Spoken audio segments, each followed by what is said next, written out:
जय श्री कृष्ण सा। आप सभी का मेरे चैनल पर स्वागत है। वह सभी को पापांकुशा एकादशी की हार्दिक शुभकामनाएं। आइए सुनते हैं पापांकुशा एकादशी की कथा। इस एकादशी के दिन इच्छित फल की प्राप्ति के लिए भगवान विष्णु की पूजा करनी चाहिए। इस दिन व्रत करने वाला अक्षय पुण्य का भागी होता है। जो मनुष्य कठिन तपस्या के द्वारा फल की प्राप्ति करते हैं, वह फल इस एकादशी के दिन क्षीर सागर में शेष नाग पर शयन करने वाले भगवान विष्णु को नमस्कार कर देने से मिल जाता है और मनुष्य को यम के दुख नहीं भोगने पड़ते। जो विष्णु भक्त शिव जी की निंदा करते हैं तथा जो शिव भक्त विष्णु भगवान निंदा करते हैं, उन्हें नरक में जाना पड़ता है। 1000 अश्वमेध और 100 राशियों यज्ञ का फल इस एकादशी फल के 16वें भाग के बराबर भी नहीं होता। अर्थात इस एकादशी के समान संसार में कोई अन्य व्रत नहीं है। आइए सुनते हैं पापांकुशा एकादशी की कथा। युधिष्ठिर ने पूछा, मधुसूदन, अब कृपा करके यह बतलाइए कि अश्विन मास के शुक्ल पक्ष में किस एकादशी की पूजा की जाती है। अश्विन के शुक्ल पक्ष में कौन सी एकादशी आती है, वो उसका नाम क्या है। भगवान श्री कृष्ण बोले, राजन, अश्विन के शुक्ल पक्ष में जो एकादशी आती है, वह पापांकुशा के नाम से विख्यात है। वह सब पापों को हरने वाली तथा उत्तम है। उस दिन संपूर्ण मनोरथ की प्राप्ति के लिए मनुष्य को स्वर्ग और मोक्ष प्रदान करने वाले पद्मनाभ संज्ञक मुझ वासुदेव का पूजन करना चाहिए। जितेंद्र मुनि चिरकाल तक कठोर तपस्या करके जिस फल को प्राप्त करता है, वह उस दिन भगवान गरुड़ ध्वज को प्रणाम करने से ही मिल जाता है। पृथ्वी पर जितने तीर्थ और पवित्र देवालय हैं, सबके सेवन का फल भगवान विष्णु के नाम कीर्तन मात्र से मनुष्य प्राप्त कर लेता है। जो सारंग धनुष धारण करने वाले सर्वव्यापक भगवान जनार्दन की शरण में जाते हैं, उन्हें कभी यमलोक की यातनाएं नहीं भोगनी पड़ती। यदि अन्य कार्य के प्रसंग से भी मनुष्य एकमात्र एकादशी को उपवास कर ले, तो उसे कभी यम यातना नहीं प्राप्त होती।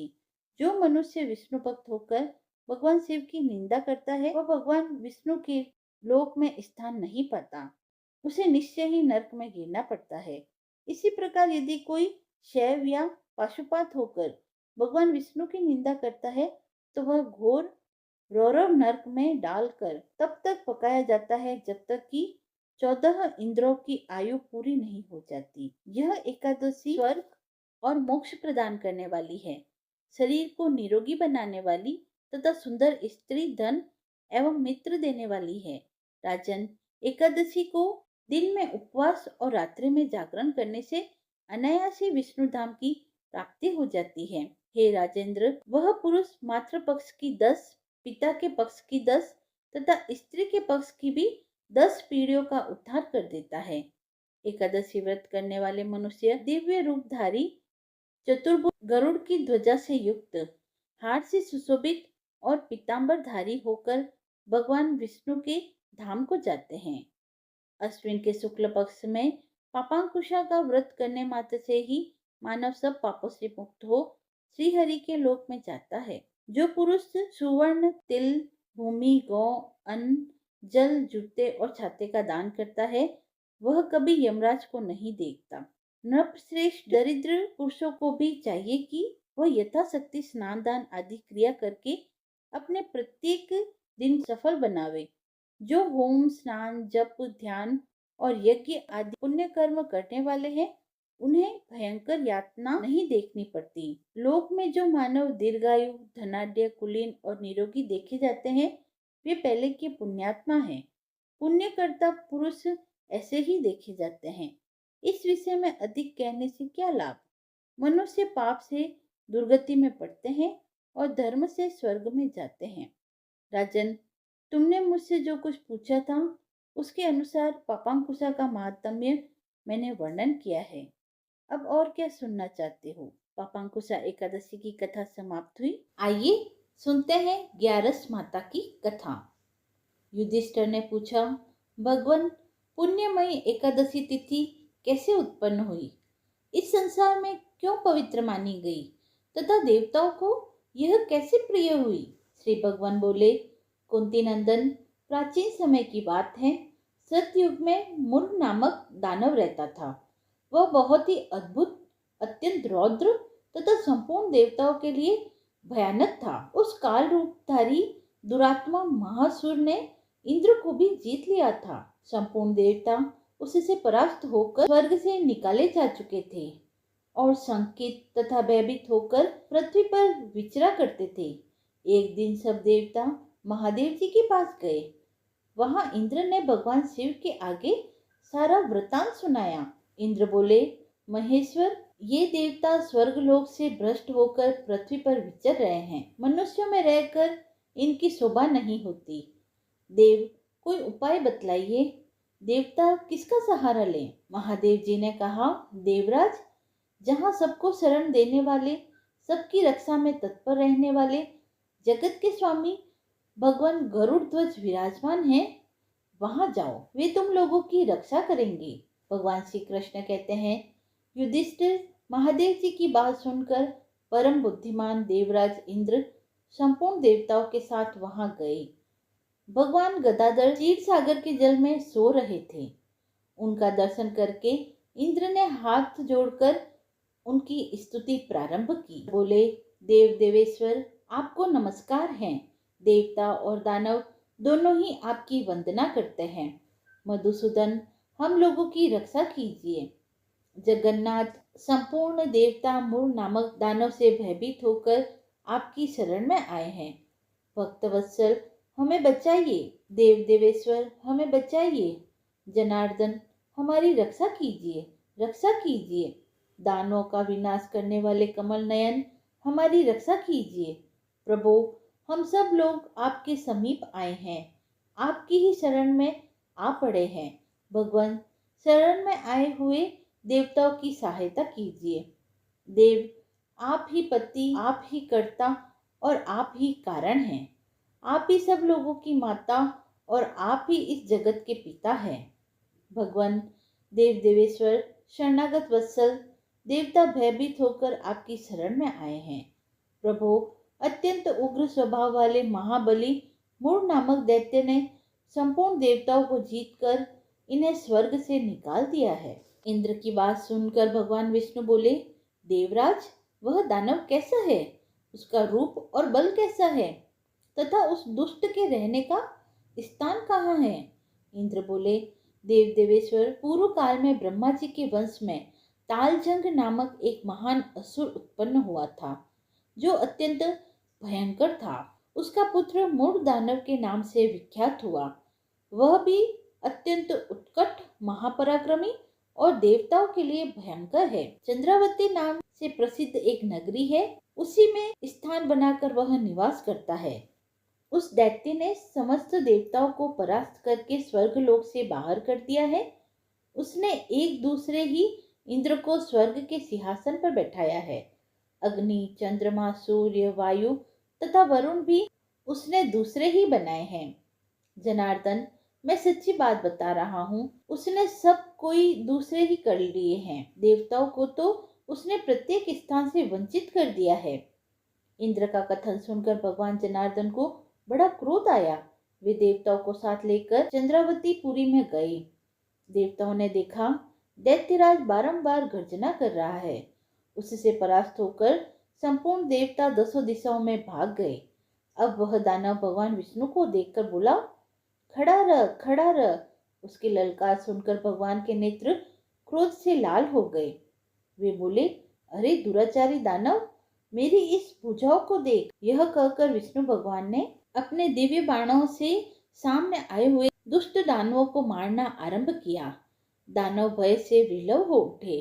पांडुनंदन, तत्पश्चात श्री विष्णु ने दैत्य सेना पर चक्र का प्रहार किया। उससे छिन्न भिन्न होकर सैकड़ों योद्धा मौत के मुंह में चले गए। इसके बाद भगवान मधुसूदन बद्रिका आश्रम को चले गए।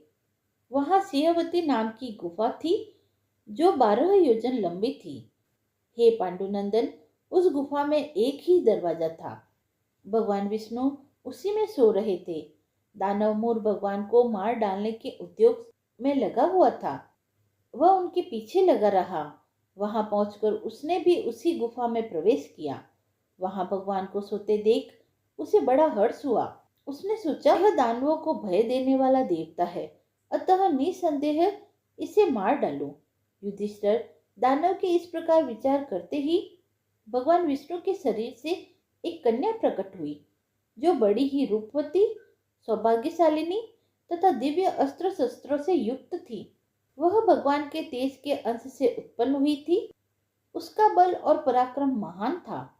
युधिष्ठिर दानवराज मूर ने उस कन्या को देखा। कन्या ने युद्ध का विचार करके दानव के साथ युद्ध के लिए याचना की। युद्ध छिड़ गया। कन्या सब प्रकार की युद्ध कला में निपुण थी। वह मूर नामक राक्षस, महान असुर, उसके हुंकार मात्र से राख का ढेर हो गया। दानव के मारे जाने पर भगवान जाग उठे। उन्होंने दानव को धरती पर पड़ा देखा और पूछा, मेरा यह शत्रु अत्यंत उग्र और भयंकर था, किसने इसका वध किया है? कन्या बोली, स्वामी, आपके ही प्रसाद से मैंने इस महादैत्य का वध किया है। श्री भगवान ने कहा, कल्याणी, तुम्हारे इस कर्म से तीनों लोकों के मुनि और देवता आनंदित हुए हैं। अतः तुम्हारे मन में जैसी रुचि हो उसके अनुसार मुझसे कोई वर मांगो। देव दुर्लभ होने पर भी वह वर मैं तुम्हें दूंगा, इसमें संदेह नहीं है। वह कन्या साक्षात एकादशी ही थी। उसने कहा, प्रभु, यदि आप प्रसन्न हैं तो मैं आपकी कृपा से सब तीर्थों में प्रधान, समस्त विघ्नों का नाश करने वाली तथा सब प्रकार की सिद्धियां देने वाली हो जाऊं। जनार्दन, जो लोग आप में भक्ति रखते हुए मेरे दिन को उपवास करेंगे, उन्हें सब प्रकार की सिद्धियां प्राप्त हो। माधव, जो लोग उपवास, नक्त अथवा एक भुक्त करके मेरे व्रत का पालन करे, उसे आप धन, धर्म और मोक्ष प्रदान कीजिए। श्री विष्णु बोले, कल्याणी, तुम जो कुछ कहती हो वह सब पूर्ण होगा। भगवान श्री कृष्ण कहते हैं, युधिष्ठिर, ऐसा वर पाकर महाव्रता एकादशी बहुत प्रसन्न हुई। दोनों पक्षों की एकादशी समान रूप से कल्याण करने वाली है। इसमें शुक्ल और कृष्ण का भेद नहीं करना चाहिए। यदि उदय काल में थोड़ी सी एकादशी, मध्य काल में पूरी द्वादशी और अंत में किंचित त्रयोदशी हो तो वह त्रिस्पर्शा एकादशी कहलाती है। वह भगवान को बहुत ही प्रिय है।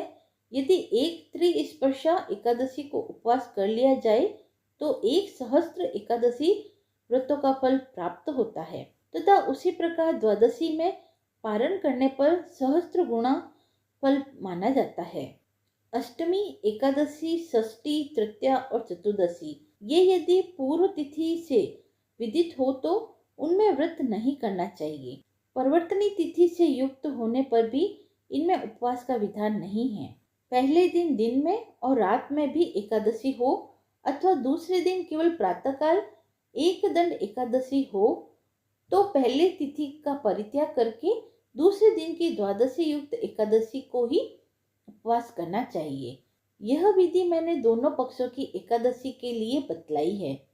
जो मनुष्य एकादशी को उपवास करता है वह वैकुंठ धाम में, जहाँ साक्षात भगवान गरुड़ ध्वज विराजमान है, जाता है। जो मानव हर समय एकादशी के महात्म्य का पाठ करता है उसे सहस्त्र गोदानों के पुण्य का फल प्राप्त होता है। जो दिन या रात में भक्ति पूर्वक इस महात्म्य का श्रवण करते हैं वे निसंदेह ब्रह्म हत्या आदि पापों से मुक्त हो जाते हैं। एकादशी के समान पापनाशक व्रत दूसरा कोई नहीं है। 11 माता की कथा समाप्त हुई। आइए अब सुनते हैं तुलसी माता की कथा। एक कन्या थी। जब वह थोड़ी बड़ी हुई और उसको समझ में आने लगा, तब से ही वह तुलसी माता जी की पूजन करती थी। उसके प्रतिदिन का नियम था कि तुलसी माता जी का पूजन करने के बाद ही वह खाना खाती थी। जब वह कन्या शादी के लायक हुई तब उसके माता पिता ने उसकी शादी करवा दी। कन्या को उसके माता पिता ने दहेज में भी एक तुलसी का गमला दिया। ससुराल में वह प्रतिदिन सवेरे उठते ही पूजा करती, फिर उसके बाद ही खाना खाने बैठती थी। उसकी 2 जेठानियां थी। वह दोनों उसका मजाक उड़ाती थी कि बड़ी नियम धर्म वाली बनती है। उन दोनों को उससे बहुत ईर्ष्या होती थी, इसीलिए वो दोनों तुलसा जी का गमला एक दिन छुपा देती है। वह कन्या बड़ी मुश्किल से गमला ढूंढ कर लाती है, अच्छे से पूजा करती है और फिर खाना खाती है। वह रोज गमला ढूंढ कर ले आती थी। एक दिन उसकी जेठानी ने क्या किया कि गमले को बहुत दूर फेंक दिया। कन्या ने खूब ढूंढा पर उसे वह गमला ना मिला। वह बहुत परेशान हुई। उस दिन तो उसने खाना भी नहीं खाया। उसका नियम जो था कि वह तुलसा जी की पूजा करने के बाद ही खाना खाती थी। उस कन्या की सच्ची भक्ति को देखकर तुलसी माता उससे बहुत प्रसन्न हुई और उसके कमरे में तुलसी माता का गमला प्रकट हो गया। अगले दिन सुबह जब वह उठी तो क्या देखती है कि उसके खाट के चारों कोनों पर तुलसी माता का गमला आ गया है। यह देखकर वह बहुत प्रसन्न होती है कि अब मेरी तुलसी माता को कोई चुरा नहीं सकेगा। पूजन करने के लिए भी कहीं और जाना नहीं पड़ेगा और कोई भी तुलसी माता को फेंक भी नहीं सकेगा। वह तो जल्दी से उठकर स्नान करती है और तुलसी माता की पूजन कर लेती है। जब वह खाना खाने बैठती है तो उसकी जेठानी मजाक करने लगती है कि लो, देवरानी का नियम धर्म पूरा हो गया है। उसी से पूछती है कि तुलसी जी की पूजा कर ली? देवरानी धीरे से बोलती है, हाँ कर ली। जेठानी बोलती है, कहाँ से कर ली पूजा? गमला तो फेंक दिया था। देवरानी कहती है कि देख लो, मेरे कमरे में खाट पर तुलसा जी लग रही है। जेठानिया बहुत शर्मिंदा होती है और बोलती है, देवरानी तेरी भक्ति सच्ची है। हमने तुझे बहुत परेशान किया, हमें माफ कर देना। देवरानी उन्हें माफ कर देती है। हम भी तुलसी माता से यही प्रार्थना करते हैं कि हे तुलसी माता, जैसी कृपा आपने उस देवरानी पर करी वैसे ही कृपा हम पर भी बनाए रखना। अब सुनते हैं गणेश जी की कथा। हिंदू धर्म में प्रथम पूज्य भगवान गणेश जी की पूजा हर शुभ कार्य से पहले की जाती है। गौरीपुत्र गणेश जी को विघ्नहर्ता के रूप में भी जाना जाता है, लेकिन अपने ही एक दंत और लंबोदर स्वरूप के कारण उनके विवाह में कई कठिनाइयां आई थी। तो आइए जानते हैं इसके पीछे की रोचक कथा क्या है। भगवान गणेश का सिर हाथी का व एक दांत टूटा था, इसीलिए कहा जाता है कि उनका विवाह नहीं हो पा रहा था।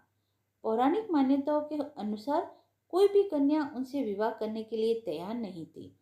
अपना विवाह न होता देख भगवान गणेश उदास रहने लगे। वह जब भी किसी दूसरे देवता के विवाह में जाते तो उन्हें बड़ा दुख होता, उनके मन को ठेस पहुंचती। कहा जाता है कि इस वजह से गणेश जी ने दूसरे देवताओं के विवाह में विघ्न डालना शुरू कर दिया और इस काम में उनका वाहन मूषक उनकी सहायता करता था।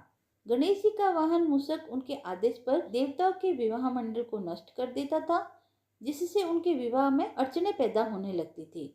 गणेश जी और मूषक की इस मिली भगत से सारे देवता परेशान हो गए और अपनी समस्या लेकर गणेश जी के पिता भगवान शिव जी के पास पहुंचे, लेकिन वहां भी उनकी समस्या का समाधान नहीं हुआ। हालांकि भगवान शिव और देवी पार्वती ने देवताओं से इतना जरूर कहा कि इस समस्या का समाधान ब्रह्मा जी के पास है। अब सारे देवता अपनी समस्या को लेकर ब्रह्मा जी के पास पहुंचे। उस समय ब्रह्मा जी योग में लीन थे। हालांकि देवताओं की प्रार्थना पर उनकी समस्या के समाधान के लिए ब्रह्मा जी के योग से दो कन्याएं रिद्धि व सिद्धि प्रकट हुई। इस वजह से दोनों ब्रह्मा जी की मानस पुत्रियां कहलाई। अब अपनी दोनों पुत्रियों को लेकर ब्रह्मा जी गणेश जी के पास पहुंचे और उनसे कहा कि आपको मेरी दोनों पुत्रियों को शिक्षा देनी होगी। इसके लिए गणेश जी तैयार हो गए। दोनों की शिक्षा प्रारंभ हो गई। इस दौरान जब भी मूषक किसी देवता के विवाह की सूचना देने गणेश जी के पास आता तो रिद्धि और सिद्धि उनका ध्यान भटकाने के लिए कोई न कोई प्रसंग छेड़ देती थी। इससे देवताओं का विवाह निर्विघ्न पूर्ण होना शुरू हो गया। एक दिन गणेश जी को यह सारी बातें पता चल गई। रिद्धि व सिद्धि की वजह से देवताओं का विवाह बिना किसी रुकावट से संपूर्ण हो रहा है। इससे गणेश जी बहुत क्रोधित हुए। उसी समय ब्रह्मा जी वहां प्रकट हुए। वह गणेश जी से कहने लगे कि मैं अपनी दोनों पुत्रियों रिद्धि व सिद्धि का विवाह किसी योग्य वर से करना चाहता हूँ। आपसे ज्यादा योग्य वर और कौन हो सकता है? क्या आप मेरी दोनों पुत्रियों से विवाह करेंगे? इस पर भगवान गणेश प्रसन्न हो जाते हैं। वह भगवान गणेश का विवाह धूमधाम से रिद्धि व सिद्धि के साथ हो जाता है। यदि आपको कथा पसंद आई हो तो आप मेरे चैनल को लाइक शेयर एंड सब्सक्राइब करें। धन्यवाद।